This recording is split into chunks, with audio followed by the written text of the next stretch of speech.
ಅಬ್ಬಾ ಇವತ್ತೊಂದು ಗಮ್ಮತ್ತಿನ ಅಡುಗೆ ಒಟ್ಟಿಗೆ ಬಂದಿದ್ದೇನೆ. ವಿಡಿಯೋ ನೋಡಿದರೆ ಯಾರಿಗೆಲ್ಲ ಬಾಯಲ್ಲಿ ನೀರು ಬಂತು, ಯಾರಿಗೆಲ್ಲ ಈ ರೆಸಿಪಿ ಮರೆತು ಹೋಗಿತ್ತು, ಯಾರಿಗೆಲ್ಲ ಈ ರೆಸಿಪಿ ಹೊಸತು, ಅವರೆಲ್ಲ ವಿಡಿಯೋವನ್ನು ಲೈಕ್ ಮಾಡೋದನ್ನು ಮರಿಬೇಡಿ. ಹಾಯ್ ಫ್ರೆಂಡ್ಸ್, ಎಲ್ಲರಿಗೂ ನಮಸ್ಕಾರ. ವೆಲ್ಕಮ್ ಟು ಸಂತೃಪ್ತಿ ಕಿಚನ್. ಮತ್ತೊಂದು ಹಳೆ ಕಾಲದ ಮರೆತು ಹೋದಂತಹ ನನ್ನ ಅಮ್ಮನ ಅಡುಗೆ ಇಂಗು ಸಂಬಾರ. ಕಂಚಿಕಾಯಿ ಅಥವಾ ಹೆರಳೆಕಾಯಿಯ ಇಂಗು ಸಂಬಾರ. ಹೆಸರು ಎಷ್ಟು ಡಿಫ್ರೆಂಟ್ ಆಗಿದೆ ಅಲ್ಲ. ಇದು ಬಿಟ್ಟರೆ ಖಂಡಿತ ಹೇಳ್ತೀನಿ, ಅನ್ನ ಸ್ವಲ್ಪ ನೀವು ಜಾಸ್ತಿನೇ ಮಾಡ್ಕೋಬೇಕು, ತುಂಬಾ ರುಚಿಯಾಗಿರುತ್ತೆ. ಇಲ್ಲಿ ನಾನು 2 ಕಂಚಿಕಾಯಿ, ಹೆರಳೆಕಾಯಿ, ಚೆಂಡುರ್ಲೆಕಾಯಿ, ಅಂದರೆ ಇದರಲ್ಲಿ ಜಾತಿ ಸ್ವಲ್ಪ ಬೇರೆ ಬೇರೆ ಇರುತ್ತೆ. ಕಂಚಿಕಾಯಿ ಹಸಿರು ಬಣ್ಣದಲ್ಲಿ ಪ್ಲೇನ್ ಆಗಿರುತ್ತೆ, ದಡ್ಲಿಕಾಯಿ ಅಂತೆಲ್ಲ ಹೇಳ್ತಾರೆ. ನಾನು ಆ ರೀತಿಯ 2 ಕಾಯಿಯನ್ನು ತೊಗೊಂಡಿದ್ದೇನೆ. ನೀವು ಪ್ಯೂರ್ ಕಂಚಿಕಾಯಿ ಸಿಕ್ಕಿದ್ರೂ ತೊಗೋಬೋದು, ಚೆನ್ನಾಗಾಗತ್ತೆ. ಅಥವಾ ಬೆಂಗಳೂರು ಕಡೆ ಅದಕ್ಕೆ ಹೆರಳೆಕಾಯಿ ಅಂತ ಸಹ ಹೇಳ್ತಾರೆ. ಈ ಚಿತ್ರಾನ್ನ ಎಲ್ಲ ಮಾಡ್ತಾರಲ್ಲ ಅದೇನೆ. ಮೊದಲಿಗೆ ಅದನ್ನು 2 ಹೋಳು ಮಾಡಿಕೊಂಡು ಇದನ್ನು ಹಿಂಡಿಬಿಟ್ಟು ಅದರ ರಸ ತೆಕ್ಕೋಬೇಕು. ನಿಮ್ಮ ಹತ್ರ ಜ್ಯೂಸರ್ ಇದ್ದರೆ, ಈ ಮೂಸಂಬೆ ಹಣ್ಣಿನ ಜ್ಯೂಸ್ ಎಲ್ಲ ಮಾಡ್ತೀವಲ್ಲ ನಾವು, ಆ ಥರ ಜ್ಯೂಸರ್ ಇದ್ದರೆ ಅದರಲ್ಲಿ ಈಸಿಯಾಗಿ ತೆಗಿಬೋದು. ಇಲ್ಲ ಇದನ್ನು 4 ಭಾಗ ಮಾಡಿಕೊಂಡ್ರೆ ತುಂಬ ಈಸಿಯಾಗಿ ರಸವನ್ನು ತೆಕ್ಕೋಬಹುದು. ಅಂದರೆ ಇದು ಜಾಸ್ತಿ ರಸ ಇದ್ದರೆ ಚೆನ್ನಾಗಾಗುತ್ತೆ. ನೋಡಿ, 2ರಲ್ಲಿ ನನಗೆ ಇಷ್ಟು ರಸ ಬಂದಿದೆ. ಈಗ ಇದರಲ್ಲಿರುವಂತಹ ಬೀಜನೆಲ್ಲ ಸೋಸಿ ನಾನು ತೆಕ್ಕೊಂಡ್ಬಿಡ್ತೀನಿ. ಬೀಜ ಮತ್ತು ಆ ಹಣ್ಣಿನ ಕುಸುಮ ಏನು ಬಂದಿರುತ್ತಲ್ಲ ಅದನ್ನು ಪೂರ್ತಿಯಾಗಿ ತೆಗೆದು ರಸವನ್ನು ತೆಗೆದಿಟ್ಕೊಳ್ತಾ ಇದ್ದೀನಿ. ಇದರ ಪರಿಮಳ ಯಾರಿಗೆಲ್ಲ ಇಷ್ಟ ಆಗುತ್ತೆ ಹೇಳಿ, ತುಂಬ ಚೆನ್ನಾಗಿರುತ್ತಲ್ಲ. ನಾವು ಇದರಲ್ಲಿ ಉಪ್ಪಿನಕಾಯಿ, ಚಿತ್ರಾನ್ನ, ನೀರುಗೋಜ್ಜು ಎಲ್ಲ ಮಾಡ್ಬೋದು. ಇಲ್ಲಿ ನನ್ನ ಅಮ್ಮ ಹೇಳೋ ಪ್ರಕಾರ ಈ ರಸ ತೆಗೆದ ತಕ್ಷಣ ಇದಕ್ಕೊಂದು ಸ್ವಲ್ಪ ಉಪ್ಪು ಹಾಕಿ ಇಟ್ಬಿಡ್ಬೇಕಂತೆ, ಅದು ಕಹಿ ಆಗಲ್ವಂತೆ.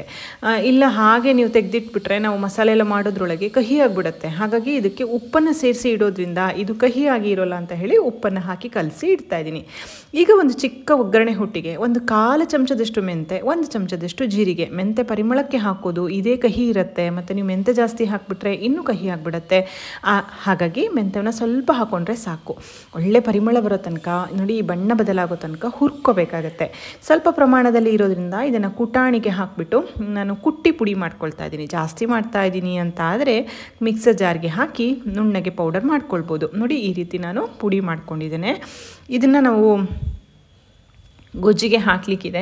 ನಂತರ ಅದೇ ಕುಟಾಣಿಗೆ ಒಂದು ಖಾರ ಇರುವಂತಹ ಒಂದು 7-8 ಹಸಿಮೆಣಸಿನ್ಕಾಯಿ ಹಾಕ್ತಾಯಿದ್ದೀನಿ. ಸೂಜಿ ಮೆಣಸು ಅಥವಾ ಗಾಂಧಾರಿ ಮೆಣಸಿದ್ರೆ ಅದನ್ನು ಸಹ ಹಾಕ್ಬೋದು, ಚೆನ್ನಾಗಾಗತ್ತೆ.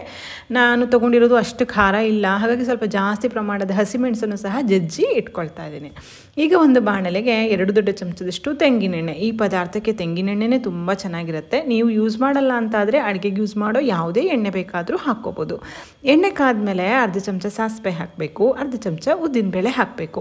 ಒಳ್ಳೆ ಪರಿಮಳದ ಇಂಗನ್ನು ಹಾಕಬೇಕು. ಮುರಿದಿರುವಂತಹ 2 ಬ್ಯಾಡಗಿ ಮೆಣಸಿನಕಾಯಿ, ಸ್ವಲ್ಪ ಕರಿಬೇವಿನ ಸೊಪ್ಪನ್ನು ಹಾಕಿ ಜಜ್ಜಿಟ್ಕೊಂಡಿದ್ದೀವಲ್ಲ ಹಸಿಮೆಣಸಿನ್ಕಾಯಿ ಪೇಸ್ಟನ್ನು ಹಾಕಿ ಹಸಿ ವಾಸನೆ ಹೋಗಿ ಆ ಘಾಟು ಹೋಗೋ ತನಕ ಎಣ್ಣೆಯಲ್ಲಿ ಇದನ್ನು ಸಣ್ಣ ಉರಿಯಲ್ಲಿ ಚೆನ್ನಾಗಿ ಹುರಿದಿಟ್ಕೋಬೇಕು. ಈ ಗೊಜ್ಜು ನೀರು ಸೇರಿಸದೆ ಮಾಡೋದ್ರಿಂದ ವಾರಗಳವರೆಗೆ ಚೆನ್ನಾಗಿರುತ್ತೆ. ಫ್ರಿಜ್ಜಲ್ಲಿ ಇಟ್ಕೊಂಡ್ರಂತೂ ತಿಂಗಳಾನ್ಗಟ್ಟಲೆ ಇಟ್ಕೊಂಡು ತಿನ್ಬೋದು. ನೀರು ಸೇರಿಸ್ಬಿಟ್ರೆ ನೀವು ಇದನ್ನು 1-2 ದಿನದಲ್ಲೇ ಖಾಲಿ ಮಾಡ್ಕೋಬೇಕಾಗತ್ತೆ. ನಾನಿಲ್ಲಿ ನೀರನ್ನು ಸೇರಿಸಿಲ್ಲ. ಈಗ ತೆಗೆದಿರೋಂತಹ ಕಂಚಿಕಾಯಿ ಅಥವಾ ಹೆರಳೆಕಾಯಿಯ ರಸವನ್ನು ಇದಕ್ಕೆ ಹಾಕಿಬಿಟ್ಟು ನಾವು ಮಾಡಿರೋಂತಹ ಜೀರಿಗೆ ಮತ್ತು ಮೆಂತೆ ಪುಡಿಯನ್ನು ಸೇರಿಸಿ 1 ದೊಡ್ಡ ಚಮಚದಷ್ಟು ಬೆಲ್ಲ ಹಾಕ್ತಾ ಇದ್ದೇನೆ. ಹುಳಿ ತುಂಬ ಇರೋದ್ರಿಂದ ಇದಕ್ಕೆ ನೀವು ಉಪ್ಪು, ಖಾರ, ಸಿಹಿ ಎಲ್ಲದನ್ನು ಸ್ಟ್ರಾಂಗಾಗಿ ಹದವಾಗಿ ಹಾಕಬೇಕು. ಆವಾಗಲೇ ಇದು ರುಚಿಯಾಗಿರೋದು. ಕುದಿಸ್ಬಿಟ್ರೆ ಕಹಿ ಆಗುತ್ತೇನೋ ಅನ್ನೋ ಅನುಮಾನ ಬೇಡ, ಇದು ಕಹಿ ಆಗೋದಿಲ್ಲ. 1-2 ಕುದಿ ಬರಲಿ, ಒಂಚೂರು ದಪ್ಪ ಆಗಬೇಕು. ಹಾಗಂತ ತುಂಬ ಏನು ಗೊಜ್ಜಿನ ಹದಕ್ಕೆಲ್ಲ ಬರಬೇಕಂತ ಏನಿಲ್ಲ. ಅನ್ನದೊಟ್ಟಿಗೆ ಕಲಿಸುವಂತಹ ಈ ಒಂದು ಸಾರಿನ ಹದಕ್ಕೆ ಬಂದರೆ ಆಯಿತು. ನೋಡಿ ಚೆನ್ನಾಗಿ ಕುದೀತಾ ಇದೆ, ಒಳ್ಳೆ ಪರಿಮಳ ಬರ್ತಾ ಇದೆ. ಹಿಂಗೆ ಹಾಕಿದ್ದೀವಲ್ಲ, ಮತ್ತು ಅದರದ್ದೇ ಒಂದು ಯುನೀಕ್ ಆದಂತಹ ಪರಿಮಳ ಇರುತ್ತೆ. ಇಷ್ಟಾದರೆ ಕಂಚಿಕಾಯಿ ಹೆರಳೆಕಾಯಿ ಇಂಗು ಸಂಬಾರ ತಯಾರಾಯಿತು. ಇದನ್ನು ಚೂರು ಹಾಕ್ಕೋಬೇಕು, ಸ್ಟ್ರಾಂಗ್ ಆಗಿರುತ್ತೆ, ಜಾಸ್ತಿ ಬೇಕಾಗಲ್ಲ. ಇಷ್ಟು ಅನ್ನಕ್ಕೆ ನಾನು ಇಷ್ಟೇ ಹಾಕ್ಕೊಂಡಿದ್ದೀನಿ. ಮೇಲಿಂದ 1 ಚಮಚ ತೆಂಗಿನೆಣ್ಣೆ ಹಾಕ್ಕೋಬೇಕು. ಗಟ್ಟಿಯಾಗಿ ಕಲಿಸ್ಕೊಂಡು ಊಟ ಮಾಡ್ತಾ ಇದ್ದರೆ ಆಹಾ ಅನ್ನೋ ಥರ ಇರುತ್ತೆ. ಖಂಡಿತ ಹೇಳ್ತೀನಿ, ಖಾರ ಪ್ರಿಯರಿಗೆ, ಹುಳಿ ಪ್ರಿಯರಿಗೆ ಹೇಳಿ ಮಾಡಿಸಿದಂತಹ ಕಂಚಿಕಾಯಿ ಇಂಗು ಸಂಬಾರ ತಯಾರು. ಆದರೆ ಪ್ಲೀಸ್ ವಿಡಿಯೋವನ್ನು ಲೈಕ್ ಮಾಡಿ, ಶೇರ್ ಮಾಡಿ, ಕಮೆಂಟ್ ಮಾಡಿ. ಮತ್ತೊಂದು ಅಡಿಗೆಯೊಂದಿಗೆ ಮತ್ತೆ ಸಿಗ್ತೇನೆ. ಧನ್ಯವಾದಗಳು.